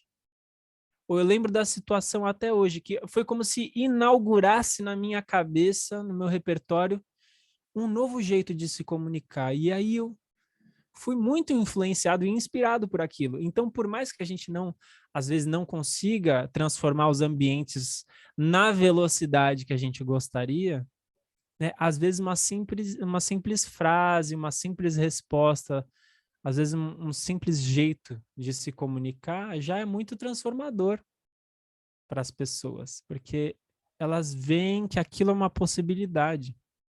Isso é muito interessante. Obviamente, eu não consigo me comunicar assim dessa forma exemplar em todos os momentos, mas às vezes eu consigo. E algumas pessoas já falaram para mim, nossa, eu achei muito interessante o jeito que você estava conversando naquele momento. Eu nunca tinha visto alguém conversar assim. Então, olha que legal. A pessoa falou, eu nunca tinha visto alguém conversar assim. Ela nem sabia que existia esse jeito de conversar. Imagina, a gente está num ano de eleição. Como é que as pessoas conversam sobre política? Como é que as pessoas conversam sobre qualquer coisa? Sobre questões difíceis, assuntos sensíveis, conflitos. Como é que as pessoas conversam sobre os conflitos? Então, é tão legal a gente aprender formas diferentes, né, de conversar, porque aí a gente tem mais escolha. Então, estou vendo o Roberto com a mão levantada aqui. Roberto, você quer falar alguma coisa? Olha que eu geralmente não falo, fico mais na escuta, mas eu me lembrei de algumas coisas assim maravilhosas, né? Algumas pérolas de pensadores assim incríveis. E aí eu toco em 2 pontos aí, né? Que uma veio pelo Sócrates, né? Filósofo, né? A parte de que na linguagem a forma polida dela a forma menos violenta, porque a linguagem ela costuma ousar e às vezes acusar e às vezes debater, né? Então a forma com que você é o como, né? De novo é o como, né? A forma polida da linguagem ela foi desenvolvida justamente para evitar os conflitos. Estamos falando aí de comunicação não violenta, né? Então, lembrando, né, que uma das coisas que mais evidencia isso é, por exemplo, onde que a sociedade evoluiu para resolver conflitos? No direito, né? O cenário e o palco do direito é o quê? É um tribunal. Num tribunal, qual é a linguagem que obrigatoriamente advogados, promotores, que são os acusadores, e juízes têm que falar? Sempre a linguagem erudita. Sempre a linguagem mais erudita possível. Por quê? Porque quando os ânimos afloram, esse tipo de linguagem ela consegue arrefecer a violência, trazer o debate para o nível das ideias, né? Como já dizia depois, um discípulo de Sócrates, Platão, né? Que, aliás, a gente sabe de Sócrates por causa dele. Mas é o campo das ideias, né? O campo platônico, né? Sempre regado por essa linguagem formal. Bom, é claro que ela distancia as pessoas, mas distancia justamente para você distanciar as diferenças e aproximar as ideias. Às vezes, a cultura ela pode evidenciar muito mais diferenças do que ideias, né? Para você tanger as coisas da forma das ideias e não das diferenças, a linguagem erudita sempre vai ser a grande mestra disso tudo. Foi o que evoluímos para chegar aqui. Isso é tão fantástico que, por exemplo, quando você pode fazer qualquer experiência dessa, estiver numa briga ou numa contenda e você começar a falar com maior polidez, no sentido de erudição, a pessoa fica assustada, ela mesma começa a se controlar, né? E vem aqueles pensamentos, quem é essa pessoa que está me tratando dessa forma tão educada, tão refinada, né? Por isso que, ainda bem que as provas e as avaliações de português ainda tem a linguagem erudita aí, né? Bom, esse foi um ponto. E o outro ponto sobre linguagem que eu achei incrível foi o ponto levantado por um outro pensador, escritor fantástico, né, chamado Hermann Hesse, né? Ele tem um livro chamado Obstinação, né? Nesse livro ele se declara, né, um cara que é contra o humor. Ele diz assim: eu não faço humor. Mas por quê? Aí ele explica: eu não faço humor porque o humor ele tende a denegrir alguém para fazer alguém rir. Então, por exemplo, quando alguém escorrega numa caixa de banana, kkkk. Quando alguém faz alguma coisa errada ou toma um susto, kkkk. Você está rindo, possivelmente, segundo a visão de Hesse, de uma desgraça alheia. Então, muito do humor moderno, às vezes, cai muito nisso. A gente vê muito esse denegrir para fazer rir. E quando você não faz isso com as outras pessoas, geralmente, na visão do Hermann Hesse, você faz a vez do palhaço, que é aquele cara que se lembra lá no circo, que fica tomando tombo, tomando tiro, tenta fazer uma coisa... Ele degrine a si mesmo, mas ainda é um denegrir do ser humano para fazer aparecer esse riso, né? Esse humor. Então, em linguagem, essas duas coisas me chamam muito a atenção e eu queria trazer aqui como colaboração, né? E até como atenção. Primeiro, quando os ânimos se evidenciam, a linguagem formal e a educação, a linguagem educada, polida, ela realmente é um freio, né? É um freio de contenção, né, dado pela sociedade. E por isso ela é importantíssima, inclusive, de ser ensinada, né? E o outro é isso, o cuidado de que, ao querer proximidade, às vezes a gente faz aquele bullying sem saber o que está fazendo, né? Aquela graça com outra pessoa. E, na verdade, aquilo é uma violência, aquilo é uma comunicação que né, poderia ser evitada. Isso que eu queria compartilhar. 2 pontos: a graça e o humor e o cuidado que temos que ter na linguagem com isso, principalmente nas ações, né? E, do outro lado, a linguagem refinada como um bálsamo, né? Para que você discuta ideias e a forma com que você discuta ideias e não culturas. É isso aí. Obrigado, gente. Maravilha. Obrigado, Roberto. Eu não tenho conhecimento desses autores, então é legal você trazer também, porque a gente vai enriquecendo aí essas referências, né? E uma coisa que eu achei muito bacana, você trazer essa atenção para a linguagem, porque agora eu quero compartilhar com vocês exatamente um ponto que é uma reflexão assim da comunicação não violenta sobre como que certos jeitos de pensar, eles influenciam a nossa comunicação e a nossa linguagem, tá? Então, vou compartilhar a tela com vocês aqui. Vocês me digam se vocês estão vendo...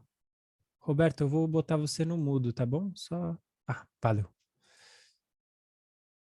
Vocês estão vendo uma tela em branco?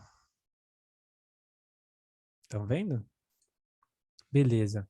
Então, eu vou mostrar para vocês aqui 10 questionamentos-chave, 10 coisas que a comunicação não violenta está questionando na nossa cultura, no nosso jeito de pensar, no nosso jeito de se comunicar. Vocês já estão vendo a lista, não? Estão vendo só a tela em branco? Ou estão vendo a lista? Os 10 questionamentos. Tá, beleza. Então, não vou revelar todos logo de cara, eu vou compartilhar de novo aqui, porque eu quero revelar um por um, é misterioso o negócio, entendeu? Não é assim, eu vou revelar tudo, vocês já vão saber a resposta de tudo. Deixa eu ver se eu consigo aqui. Lousa virtual. Vamos ver. Agora, vocês estão vendo os questionamentos? Não. Aí, agora sim, agora o mistério está feito. Vamos lá, 10 questionamentos-chave aí da comunicação não violenta, que é para a gente pensar em qual caminho que a gente não está a fim de ir. O Marshall Rosenberg, criador da comunicação não violenta, ele fala disso, ele fala como que às vezes é importante para a gente saber o que a gente não quer e o que a gente gostaria no lugar daquilo que a gente não quer. Porque às vezes eu só sei o que eu não quero, mas eu não sei exatamente o que eu quero no lugar daquilo que eu não quero. Então, por exemplo, se alguém está se comportando de alguma forma que eu não gosto, eu falo assim, não faça isso. E eu não falo o que eu gostaria no lugar daquilo que eu não quero. Então, às vezes, pode ser mais complementar eu contar o que eu não quero e eu contar o que eu quero, o que eu gostaria no lugar daquilo que eu não quero. Não só dizer o que eu não quero. Teve um lugar que eu trabalhei na minha vida e que, primeiro, as pessoas não contavam quando elas gostavam de alguma coisa que era feita. As pessoas só se comunicavam, só contavam quando alguma coisa estava errada. E elas falavam assim, isso não é para acontecer, isso está errado. E elas não falavam o que era para ser feito. Então você imagina, talvez você já tenha participado de algum ambiente assim. Um ambiente onde as pessoas não apreciam as coisas que são feitas e elas só se comunicam na hora que alguma coisa dá errado ou alguma coisa que é feita fora do combinado, fora do esperado, e elas falam, isso daqui não pode acontecer, isso daqui não deveria acontecer. E elas não falam o que elas gostariam que acontecesse no lugar. Então imagina como pode ser confuso você estar num ambiente assim. Então por isso que a gente vai olhar para esses 10 questionamentos-chave e aí o meu convite é você já ir começando a imaginar o que será que eu gostaria de ter no lugar dessa coisa que eu não gostaria. Primeiro questionamento-chave da comunicação não violenta é quem está certo, quem está errado. Isso daqui é um padrão da nossa comunicação diária, das nossas conversas diárias, que é a gente tentar achar sempre quem está certo, quem está errado. E muitas vezes, geralmente, eu estou certo e a outra pessoa está errada, né? Dá para ter duas pessoas certas ao mesmo tempo? Esse seria um jeito diferente de pensar. Mas o padrão, quem está certo, quem está errado, provavelmente você vai encontrar nas suas conversas cotidianas. Agora, existem outros caminhos para a gente se comunicar, principalmente quando a gente tem conflitos. Segundo questionamento-chave que influencia a nossa linguagem e influencia a nossa comunicação é a punição merecida ou a recompensa merecida. Então, o que acontece quando a gente considera que quem está errado merece uma punição, certo? Porque a lógica do certo e errado muitas vezes cai nesse lugar. Quem está certo merece uma recompensa. Quem está errado merece uma punição.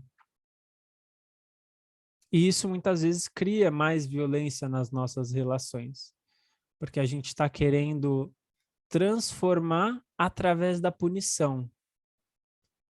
E eu não sei se você... Talvez você se lembre de alguma punição que você recebeu na sua vida. Talvez você pense assim, realmente eu aprendi com aquilo. Mas será que aquele era o único jeito de você aprender? O que aquela punição fez com a sua relação com a pessoa que te puniu?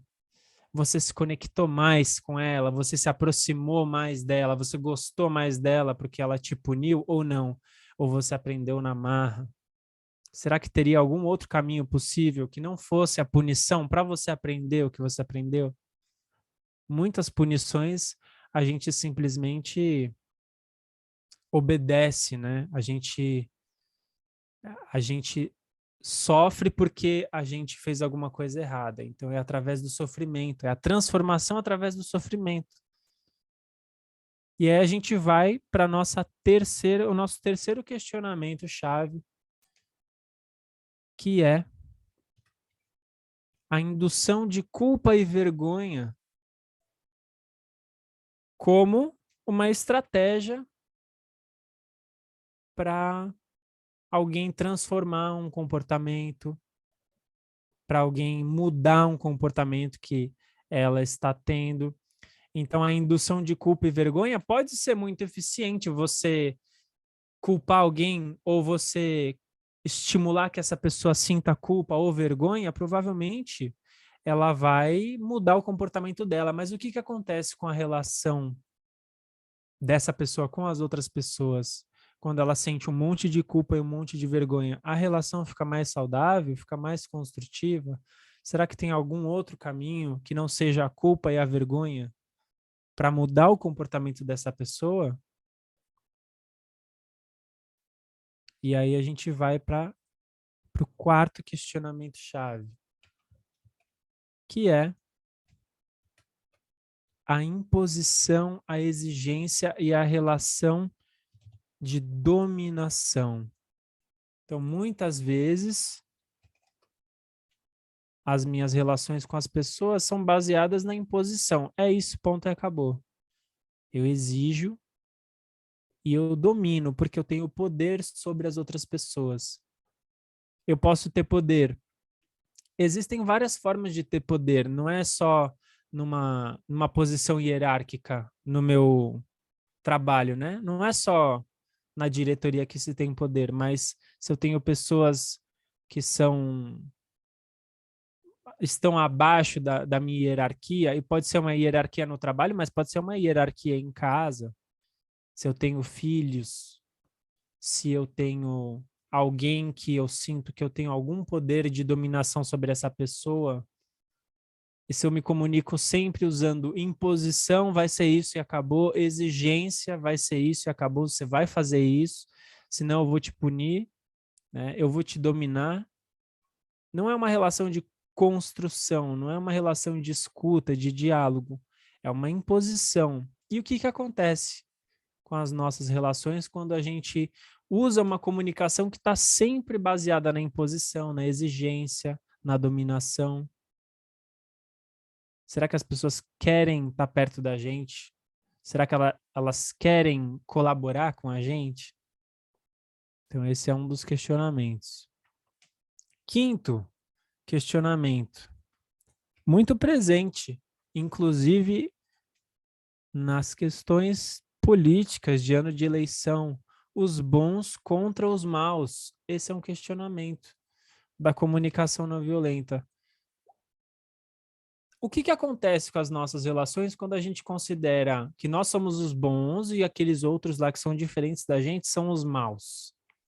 Existe algum perigo de pensar assim? Provavelmente essa é uma lógica que leva a gente para relações mais violentas, porque se nós somos os bons e eles são os maus merecem o quê? Punição? Guerra? Sofrimento? E os bons merecem o quê? Merecem o que é bom, né? Agora, e se eles estiverem pensando da mesma forma, que eles são os bons e nós somos os maus, o que que acontece com a nossa relação? Então, esse é um questionamento que pode fazer a gente identificar, nossa, eu estou pensando assim. E muitas vezes, na mídia, nas redes, na nossa educação, a gente é estimulado a pensar desse jeito. Sexto questionamento, parecido com isso que já foi falado. Correção pela penitência. O que que é isso? Correção pela penitência. Tem alguém que está se comportando de um jeito que eu não gosto, de um jeito que eu não considero certo, de um jeito que eu acho que não deveria acontecer. O que que acontece? Eu vou tentar punir essa pessoa para que eu corrija o comportamento dela, porque ela não está se comportando da maneira certa, como se tivesse uma maneira universalmente certa de se comportar. Então, às vezes, eu pessoalmente acho que existe um jeito certo de se comportar e inconscientemente eu acho que aquele é o jeito universalmente certo de se comportar. Eu não percebo que é a minha referência de certo, mas as pessoas têm outras referências. Então, existe um risco de eu pensar que existe um jeito certo de se comportar, um jeito certo de se comunicar, porque as pessoas têm outras referências. E aí, o que que acontece quando eu tento corrigir alguém pela penitência? O que que acontece com a nossa relação? Será que essa pessoa fica com vontade de transformar o comportamento dela? Será que ela fica com vontade de colaborar com a minha vida, com aquilo que eu gostaria que ela fizesse? E aí a gente vai para o nosso sétimo ponto, que é a violência prazerosa e como entretenimento.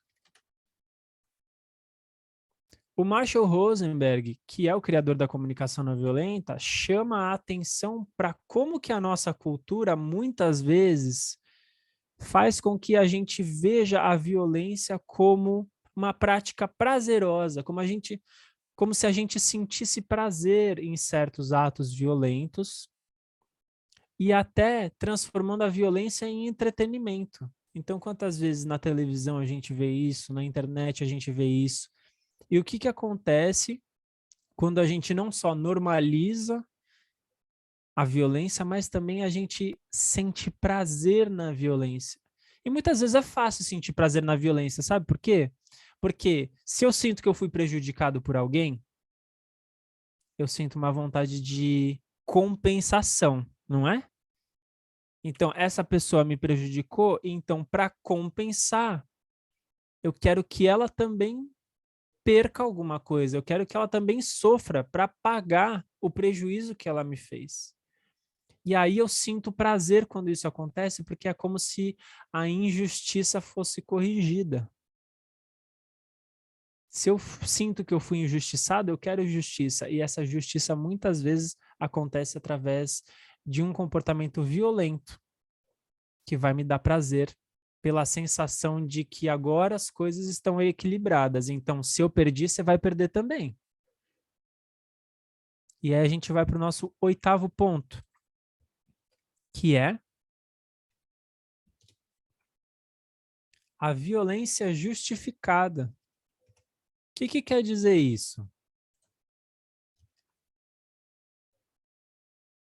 Quando a gente justifica a violência, é quando a gente pensa assim, não tem jeito, tinha que ser assim. Para essa transformação que eu gostaria, para esse objetivo, a gente teve que passar por isso, não tem jeito. Então, talvez eu vou dizer para você que eu vou ser violento, mas é por um bom motivo. E não tem jeito, tem que acontecer assim. E aí entra aquela lógica de se os fins são bons, os meios são justificáveis, né? Os fins justificam os meios. Então, se o meu objetivo final é um objetivo que tem valores, que tem dignidade, aí o meio para chegar nesse objetivo, tudo bem ser violento. Porque o objetivo, ele é um objetivo bom, ele é um objetivo... é um objetivo digno, né? Como se os meios para chegar naquele fim não importassem tanto. Aí a gente vai para o nosso 9º questionamento, que é negação de escolha e negação de autorresponsabilidade. Como assim? Muitas vezes é mais fácil eu negar que eu tenho escolha em alguma situação e falar, eu não tenho escolha, eu tive que fazer isso. E a gente sempre tem escolha. Não é que a gente sempre vive aquilo que a gente gostaria de viver, a gente sempre vive o nosso ideal, não é isso, mas a gente sempre tem algum nível de escolha. Algum nível. Só que para mim é muito mais fácil eu pensar que eu não tive escolha, que eu tive que fazer daquele jeito. Por quê? Porque aí a responsabilidade não é minha, é da situação. Porque se eu trago a responsabilidade para mim, eu me vulnerabilizo. E na sociedade que eu vivo, não é seguro eu me vulnerabilizar. Não é um lugar confortável. Então, é muito mais fácil eu falar, eu não tive escolha, eu tive que fazer assim. E às vezes eu nego a responsabilidade até sobre aquilo que eu estou pensando e sentindo. Então, quando alguém faz alguma coisa, eu falo, você me fez sentir assim. A responsabilidade toda é sua, não minha. Eu estou assim porque você fez isso. Eu não tenho responsabilidade nenhuma. E aqui será que eu não tenho responsabilidade nenhuma sobre aquilo que eu sinto? Será que eu não tenho escolha nenhuma sobre aquilo que eu sinto? Será que é tudo culpa da outra pessoa e eu não posso fazer nada a respeito? E aí a gente vai para o nosso último ponto, que é como que a utilização de julgamentos moralizadores... Vou passar para cá.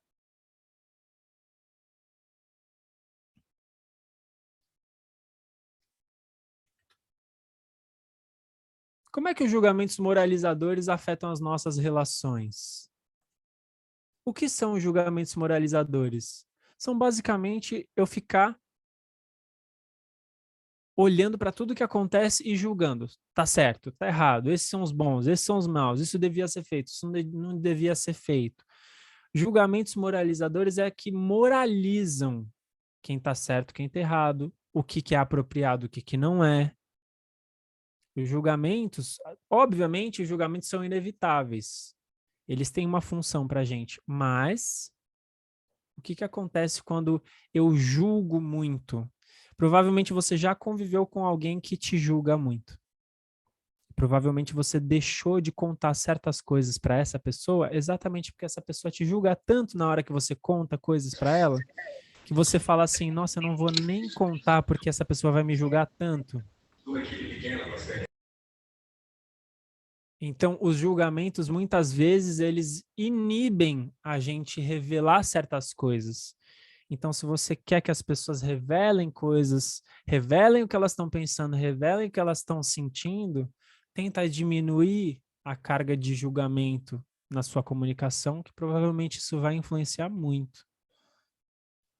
Então, estão aqui os nossos 10 questionamentos-chave. Eu vou interromper aqui o compartilhamento, vou compartilhar com vocês aqui no nosso chat os 10 questionamentos-chave e quero convidar a gente, você que está dormindo aí, você que está ouvindo o podcast, levanta porque agora chegou mais uma hora de sala simultânea. Eu vou convidar a gente a trocar ideia na sala simultânea, basicamente para contar puxa, como é que isso tudo está reverberando em mim aqui agora? É uma pergunta aberta, não tem resposta certa, tá? Mas é basicamente, caramba, refletindo sobre tudo isso que eu refleti aqui hoje, o que fica vivo aqui em mim? Beleza, vamos nessa? Mesmo esquema, 10 minutinhos, aí a gente volta e fecha o nosso encontro. Tá bom? E aí aproveita, se tiver alguém dormindo lá na nossa sala, você fala, ô, tem alguém aí? Acorda! Conversa comigo. Daqui 10 minutos a gente volta. Até já.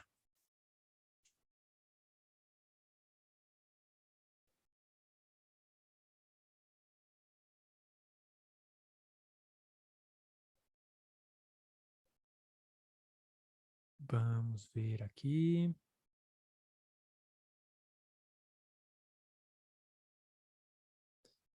Muito bem. Tâmara, Viviane, Jane. Topam trocar uma ideia aqui, bater um papo comigo?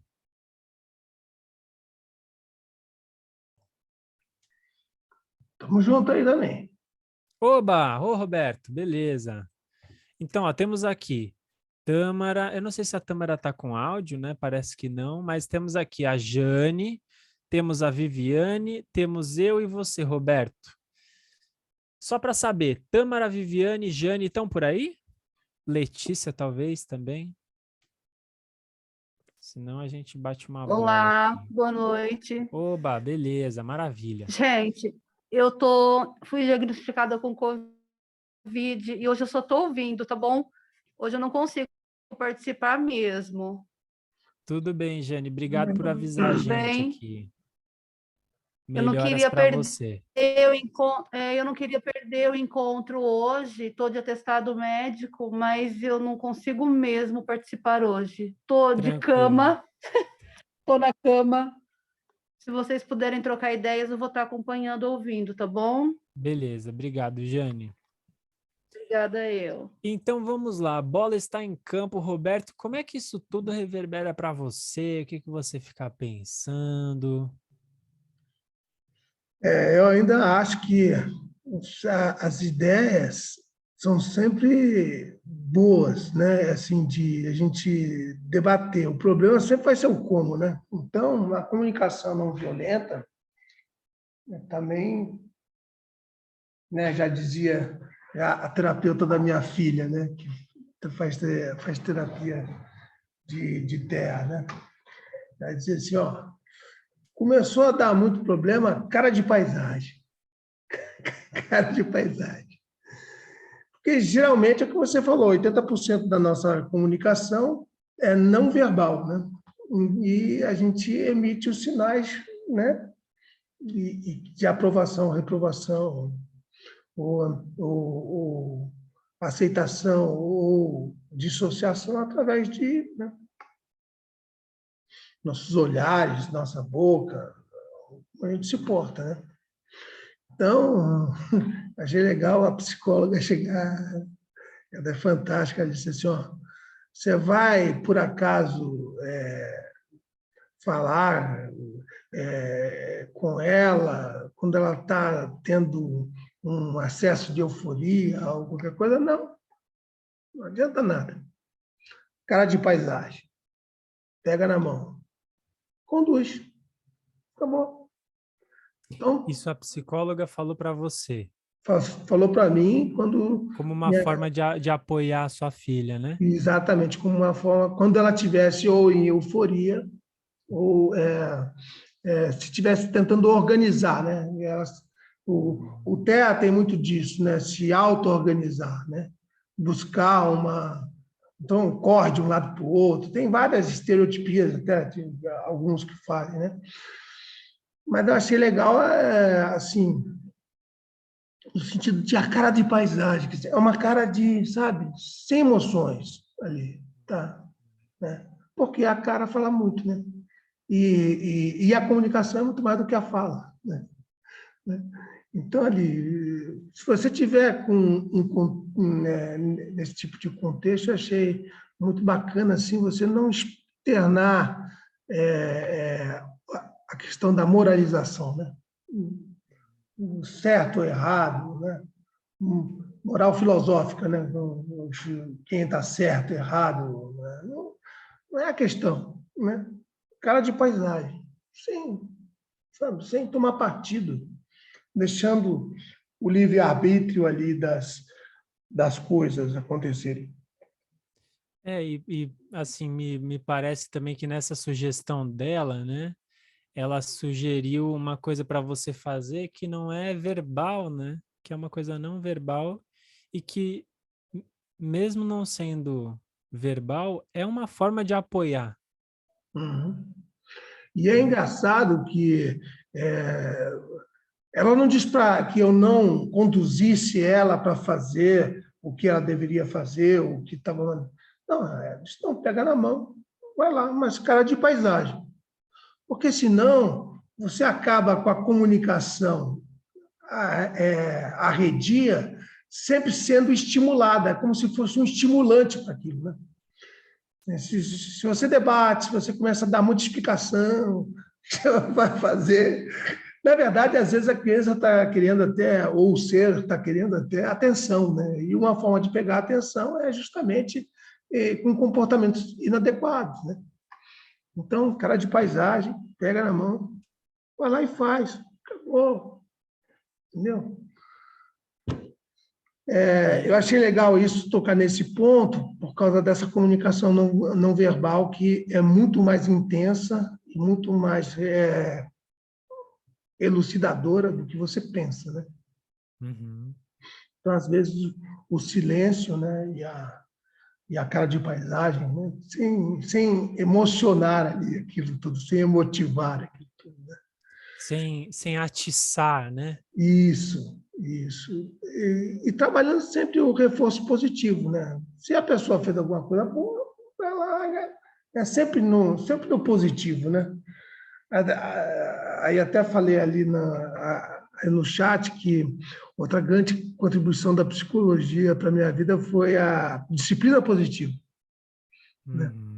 Você se disciplinar no sentido de você se organizar, né? Mas sem a punição, sem o que você tocou aí, o aspecto punitivo, né? Então, castigos, dores, penitências, isso não leva ninguém a educar-se, ou seja, a aprender, né? Segundo a psicóloga, né? E depois a gente vê isso nos livros aí, né, de psicologia, principalmente de psicologia comportamental, você só aprende algum comportamento mesmo quando você tem reforço positivo nele, né? Você reforça um comportamento pela positividade. Se você quiser castigar, você está dando um outro tipo de modelo. Você pode resolver pontualmente ali, mas a pessoa não aprendeu nada. Então, não vai levar a nada. E a punição, ela pode esgarçar o vínculo também, né? Ela pode desgastar muito o vínculo, né? Isso. Então, assim, é engraçado que você vai bater em tantas coisas da sociedade com isso, vai bater lá na penitenciária. Penitenciária, de penitência. Será que resolve?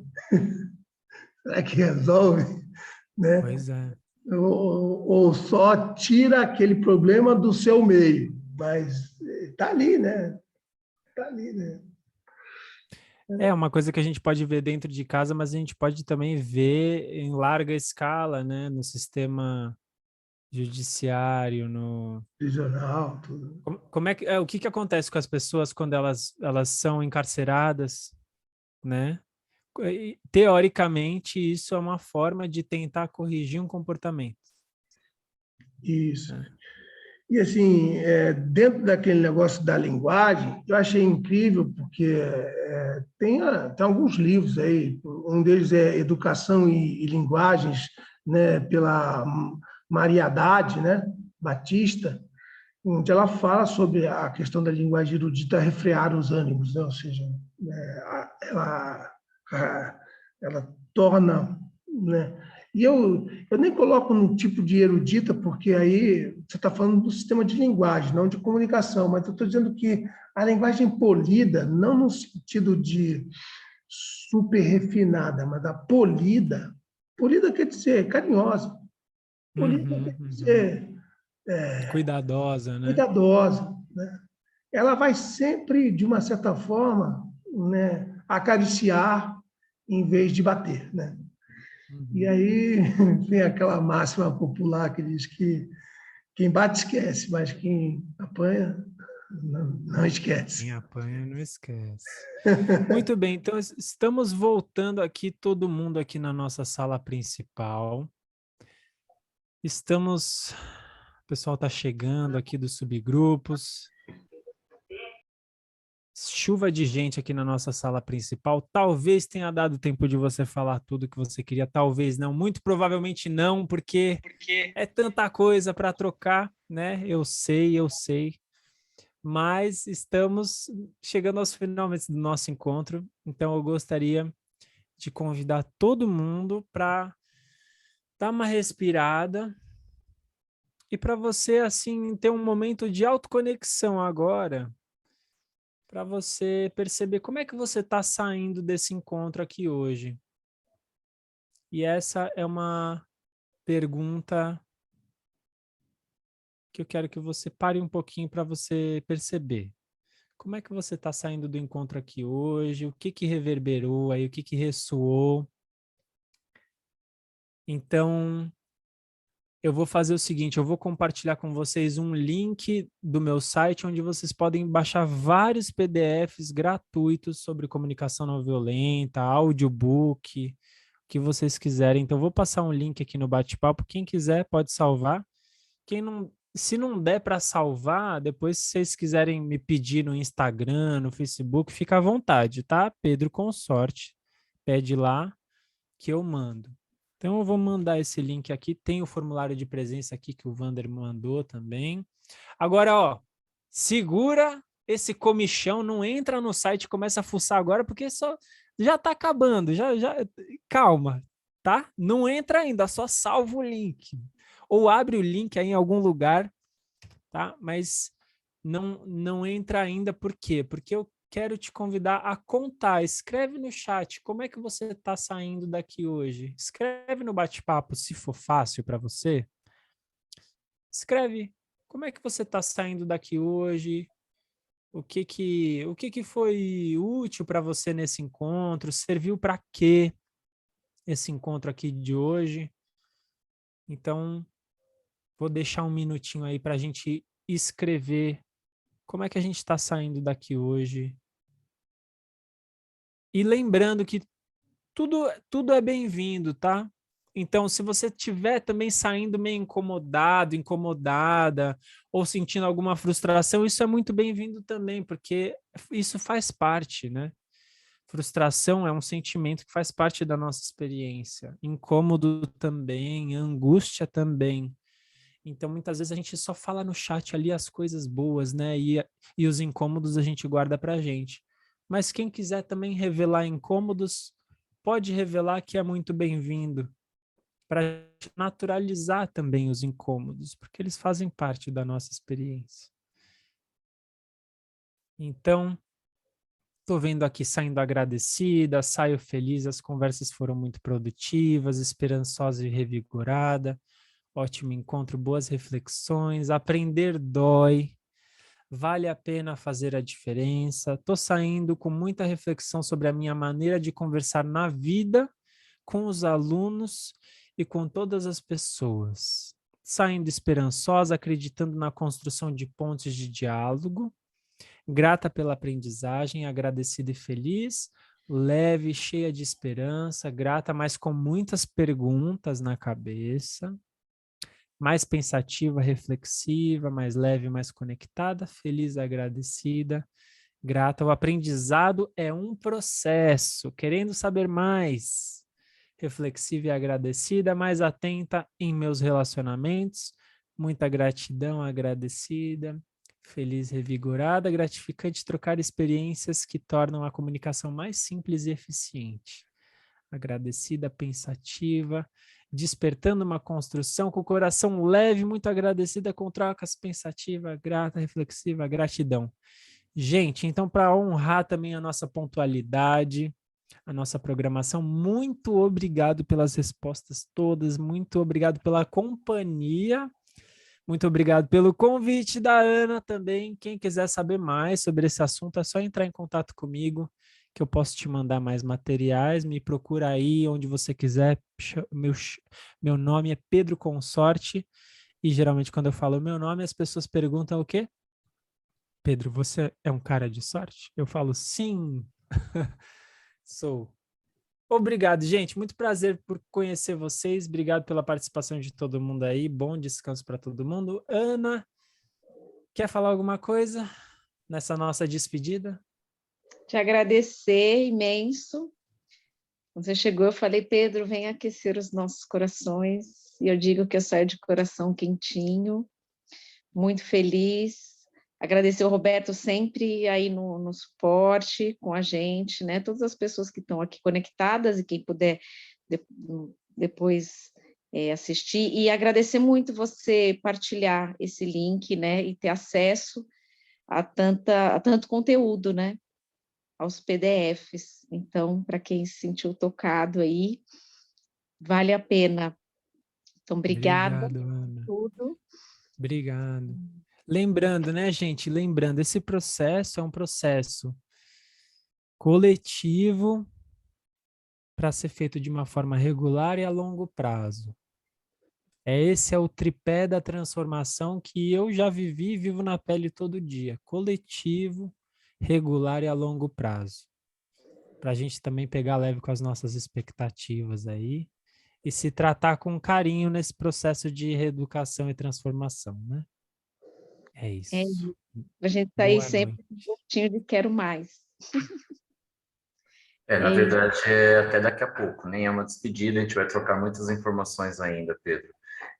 Roberto, encerra a gravação agora, que a gente vai fazer um momento foto, que o Pedro não sabe o que é isso, é um momento que as pessoas ficam com cãibra no sorriso, porque eu preciso... Aquele sorriso natural, espontâneo. Aquele que fica duradouro.